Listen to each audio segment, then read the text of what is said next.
What's up guys, welcome back to the Tech Rundown. I'm Jonathan, and yesterday Apple had another keynote up in San Francisco.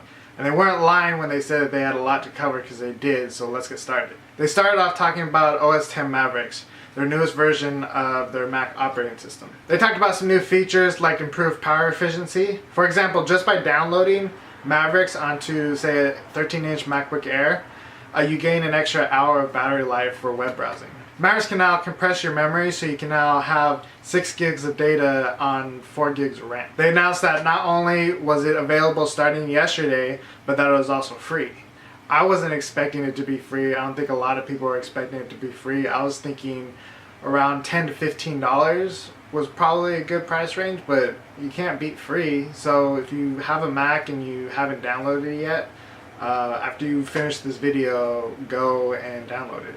It's free. You can't beat it. The 13-inch model comes in at just shy of 3.5 pounds and is 0.71 inches thick. They'll feature Intel's latest Haswell dual-core processors, have Iris integrated graphics, PCIe flash storage, 802.11ac, which is 3 times faster than 802.11n. It'll have a couple of Thunderbolt 2 ports and have a battery life of about 9 hours. It'll have a starting price of $12.99 and are available starting yesterday. The 15-inch model will use the Crystalwell quad-core processors, have Iris Pro graphics, which are also upgradable to an NVIDIA GTX 750M. Have the same PCIe SSD, flash storage, 802.11ac, Thunderbolt ports, and have a battery life of about 8 hours. The 15-inch models will start at $19.99. Apple finally announced a release window of their cylindrical trash can looking MacBook Pro, which will come with either a 4, 6, 8, or 12 core Xeon E5 processor, up to 64 gigs of RAM, 2 AMD 3000 GPUs, and a terabyte of storage. The starting price of the Mac Pro will be $29.99. So start saving your pennies. A lot of pennies, because it's expensive. But the big products of the event were the new iPads. The full-size iPad is now called iPad Air. Don't ask me why.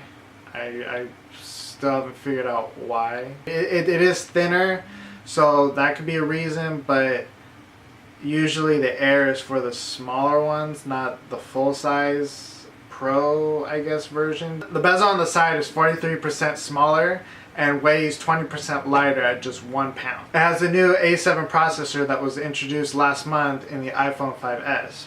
I'm curious as to why they didn't decide to go with an A7X like in the past, where they basically do like an improved version of the iPhone processor for the iPad. It has a 5 megapixel iSight camera on the back and a 1.2 megapixel FaceTime camera on the front, and has the same 10-hour battery life as the previous model. It will come in silver and white and space gray and black starting on November 1st at $499. They are for some reason still keeping around the iPad 2, which for me, they should just get rid of it. But for whatever reason, they're keeping it around at $399. But I don't think that's a really good deal. On the iPad mini side, they're adding a Retina display into the iPad mini. It's the same amount of pixels as the full-size iPad, just shrunken down into the screen size for the iPad mini. It has the same A7 processor, same 5 megapixel camera on the back, same 1.2 megapixel camera on the front. And the A7 processor will give the iPad mini a boost of 4 times CPU performance and 8 times GPU performance. So if you have a previous generation iPad mini, it looks like this one might be a hell of a lot better. Sorry. And if you just got it like a month ago, sucks to be you. The mini will also be coming in silver and white and space gray and black starting later this year at $399. There's no gold option or fingerprint scanner in these versions of the iPad mini, so we'll probably have to wait till next year. I was more surprised that there was no gold one. That was kind of interesting. So that's it guys, those are Apple's new products this time around. If you guys liked the video, make sure you click the thumbs up button down below. Make sure you subscribe to the channel, clicking the subscribe button down below so you can get videos when I post them in the future. Make sure you guys like me on Facebook and follow me on Twitter to get any updates on stuff that I might be working on or maybe some products that might be coming in the future. I will be doing PlayStation 4 and Xbox Ones when they get released, so make sure you guys subscribe so you guys can catch those videos. Again guys, my name is Jonathan and this has been the Tech Rundown, and I'll see you guys next time. New features like improved power efficiency. I cannot say efficiency.